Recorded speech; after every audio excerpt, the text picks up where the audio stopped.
From a vacant plaza in Vienna to the beautiful island of Santorini to a bunch of boats. In 2007, extreme sports sponsor and energy drink brand Red Bull leapt at the opportunity to host a large, world-recognized parkour and freerunning competition.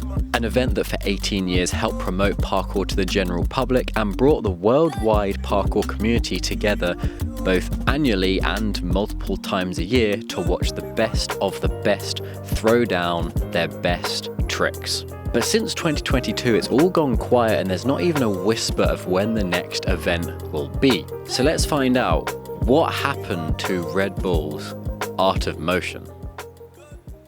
Red Bull's interest in parkour or freerunning began in the mid-2000s, when the sport was in its fad phase and at its peak.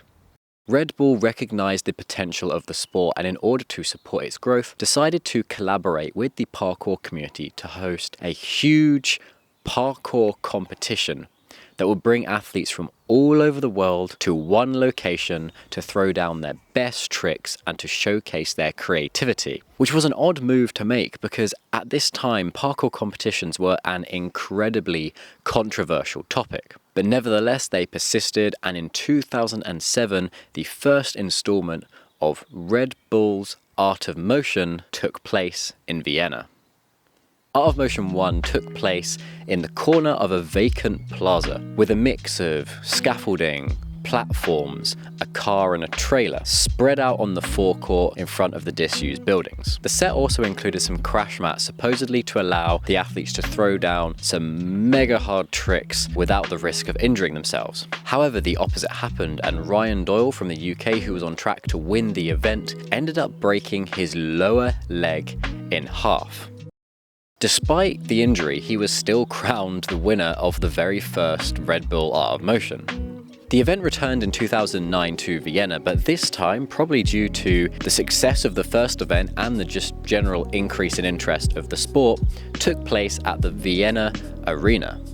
The equipment this time was a multi-story stage with a whole variety of platforms that the competitors could ascend up or down. The crash mats were not present for this competition and have not returned to any Art of Motion since Ryan Doyle's leg break.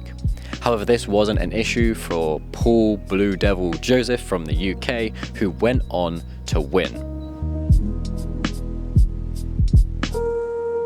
Late 2009 saw the start of the multi-comp years where Red Bull was churning out Art of Motions like there was no tomorrow.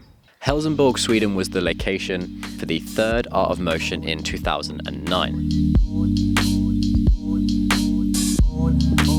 2010 saw it take place in Tampa, Boston and Vienna, and then in 2011 it was hosted in Detroit, Yokohama City, London, Brazil and Santorini. Jason Paul won the Boston, Vienna and Yokohama competitions. Johan Leroux won Tampa. Detroit was won by Marcus Kostafan. Tim Sheaf took the win for London. Ryan Doyle made his comeback for Brazil. And Pasha dominated in Santorini. The 11th installment set the stage, or rather the rooftops, for what would become the Santorini years. In 2012, two Art of Motion competitions took place, one again in Santorini and the other in Tze Tzo, where Red Bull decided to throw in the random idea of hosting it on some rocks and boulders in the middle of a river.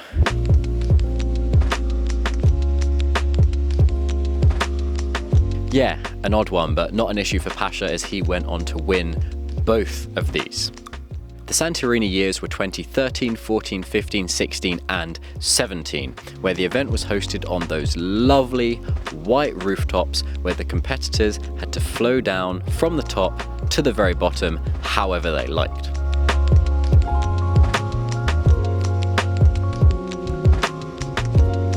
The course was largely made up of the walls and levels that make the rooftops themselves, however there were a few small additions such as a scaffolding setup.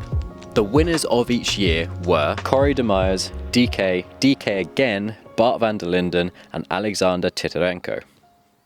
2019 saw the continuation of the Art of Motion, but this time it was in Matera in Italy. Instead of taking place on those lovely white walls in Santorini, the course in Matera was made of slate, wood, and stone, along with the small addition of some scaffolding bars. The course had a lot more drops than the one in Santorini, and just from comparing the footage, it seemed a lot more spread out. DD won first place for the men's, with Sydney Olsen winning the women's. Now, unlike most things, Art of Motion didn't really seem affected by the COVID-19 pandemic, as it was due to take place in 2021 anyway. But that may have been one of the reasons why, instead of beautiful Santorini or the droppy Matera rooftops, they decided to host the event on some boats. It took place in Piraeus, Greece, with the course being set on 2 average-sized boats. Contrary to the Matera rooftops, the set was tightly packed. Bars, walls and platforms were close enough together to allow competitors to get creative and flow between each obstacle, but far enough apart for them not to be cramped or overloaded. The overall opinion of the setup was mixed. It was certainly unique and different from previous competitions, but the course was slippery in certain places and it was just an odd choice of location. However, it did lead to some iconic moments, such as Bob Reese hitting a cameraman with a chair. Flipping the chair and stomping the camera. Christian Karolewski and Noah Diogina were crowned the winners for this installment. Now, if you thought it couldn't get any more worse than doing parkour on boats, then you'd be wrong. As in 2022, only a year later, the Art of Motion competition left a lot of the parkour community feeling disappointed, annoyed, and left in the dark. Top parkour athletes and filmmakers were invited out to Astaperea in Greece from the 9th to the 12th of June for an event which was titled Art of Motion but had a completely different setup and hadn't really been advertised to the public. The event was 3 days, with each day involving a different type of challenge. After each challenge, the judges would allocate each competitor a certain number of points, and on the last day, those points would be totaled up and the one with the most points would be deemed the winner. Day 1 was the Exploration Challenge. Athletes were tasked with filming 3 clips from anywhere on the island and submitting them to the judges by the end of the day.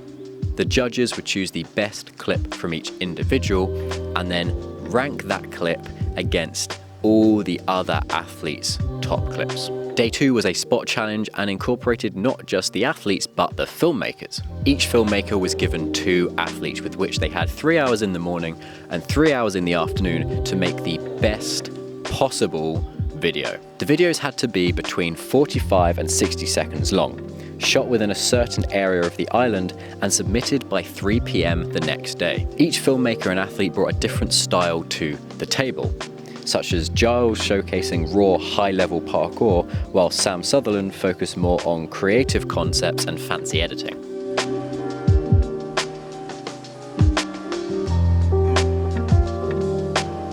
The skill of each filmmaker only contributed to 15% of the overall score. The rest was down to the athletes, the difficulty of the skills, the fluidity of each move, and the overall usage of the spot. Day 3 was a rest day, but day 4 were the live challenges. This portion of the event was live streamed and allowed people from all over the world to watch the athletes throw down some insane flips and tricks in real time, as long as they were on TikTok. There were no streams to Instagram or YouTube, and the Facebook stream had a massive delay, so wasn't really live. The actual format of this portion of the competition was difficult to find, but from what I can tell, the competitors were in heats of 4 and tasked with completing 3 short or impressive one-off tricks or lines, each with a maximum time limit of 10 seconds. Each line was judged and allocated points after completion. Any part of the line done outside the time limit would not count towards the final score. The total amount of points from these 3 lines would then dictate the winner. At the end of the entire event, Verki and Sydney Olsen took home the golds. Now, if you're currently thinking, this doesn't sound like an Art of Motion at all, what on earth is going on, then you're not alone. At a meeting between everyone invited out for this event, it was revealed that this wasn't supposed to be an art of motion. It was supposed to be a completely separate creative event. However, despite initially supporting it, Red Bull had turned around to the organisers not long before it was due to take place and threatened to pull their funding if it wasn't made an official art of motion. With their hands tied, the organisers were forced to make it an art of motion competition. In addition to this, it wasn't advertised effectively and a lot of people never actually found out about it until the event had finished, leaving many people dissatisfied, annoyed and confused, with many wondering if the event would ever actually make a return. So what next for Red Bull's involvement in parkour? Well, they are still sponsoring people within the sport and have a total of 6 athletes for parkour or freerunning alone. With the 2 most recent controversial installments, with no event in 2024 or any hint as to when the next event is going to be, it does look like the art of motion is history. However, I have been informed that Red Bull are looking to host another Art of Motion. There has just been a lot of funding delays and political nonsense that they have to work around. So therefore, they have not announced anything yet. So I guess we will just have to wait and see. Thank you for watching this documentary on the world famous Red Bull Art of Motion. Join me next time. We'll be looking at how 2 individuals, sick of the shabby state of parkour qualifications, decided to create the perfect addition to any parkour coach's toolkit. See you around.